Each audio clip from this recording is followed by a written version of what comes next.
नाज़रीन आदाब, मैं हूं सैयद मिराज और आप देख रहे हैं एमसी न्यूज़ इंडिया। हिंदू मुस्लिम विवाद कितना धार्मिक कितना राजनीतिक, एपिसोड 5। हिंदू मुस्लिम एकता स्थापित करने की कोशिशों के तहत अब मैं एक बहुत ही अहम विषय पर आ गया।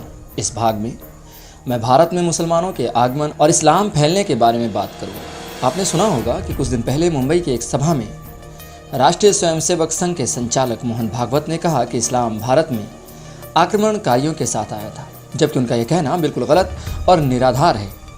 मुसलमानों के खिलाफ बोलने वाले लोग यही प्रोपेगेंडा करते हैं कि इस्लाम गौरी और गजनवी के हमलों के दौरान में भारत में आया, जबकि सच तो यह है कि मुसलमान सौदागर, उलेमा और आम मुस्लिम भारत में हिजरत के पहले वर्ष में ही आना शुरू हो गए थे। भारत से मसाले व रत्न खरीद कर अरब देशों में बेचने वाले अनेक व्यापारी गुजरात और केरल के बंदरगाहों पर नौका द्वारा सदियों से आया करते थे। और जब अरब में इस्लाम का उदय हुआ तो अरब व्यापारियों ने इस्लाम ग्रहण किया और भारत आने का सिलसिला जारी रखा।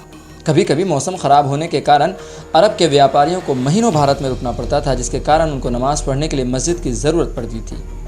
तो उस समय के भारतीय शासकों ने उनको मस्जिद के निर्माण की अनुमति दी। इसी कारण भारत की धरती पर उस समय पहली मस्जिद बनी, जबकि अरब के बहुत से इलाकों में भी मस्जिद नहीं थी।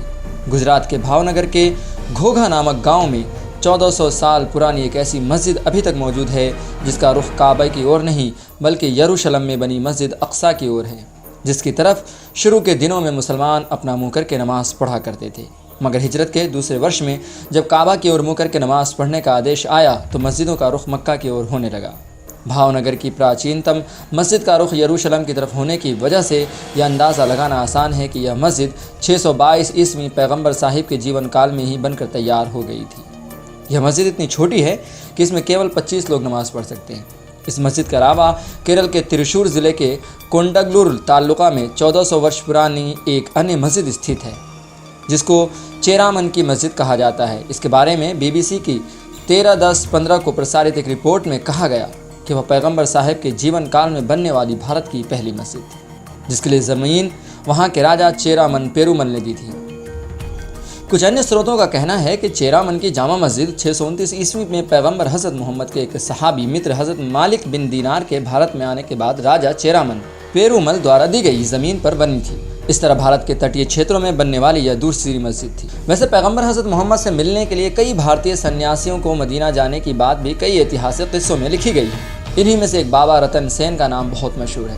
वह शक उल कमर चांद के विभाजित होने की चमत्कारिक घटना के बाद मदीना गए थे और पैगंबर साहिब से उस समय मिले थे जब पैगंबर साहिब और उनके साथी मदीना शहर को मुस्लिम विरोधी ताकतों के हमलों से बचाने के लिए जंग खंदक, खाई खोद कर किया जाने वाला सुरक्षात्मक युद्ध लड़ रहे थे। कहा जाता है कि पैगंबर साहिब ने उनको दीर्घायु होने का आशीर्वाद दिया था, जिसके कारण बाबा रतन सेन लगभग 600 साल तक जिंदा रहे।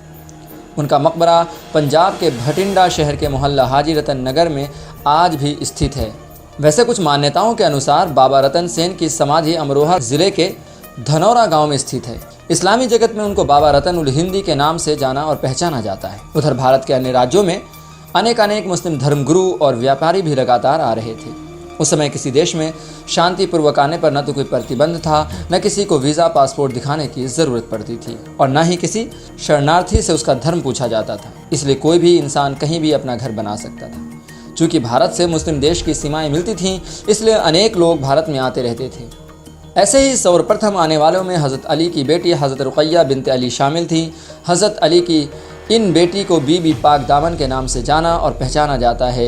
हज़रत रुक़ैया बिनते अली और उनके साथ आने वाली अन्य महिलाओं की दरगाह पाकिस्तान के शहर लाहौर में स्थित है, जो 1947 से पहले तक अखंड भारत का हिस्सा था। अगले भाग में बीबी पाक दामन और भारत के हमेशा के लिए अपना घर बनाने वाले अन्य मुसलमानों के बारे में बात करूँगा।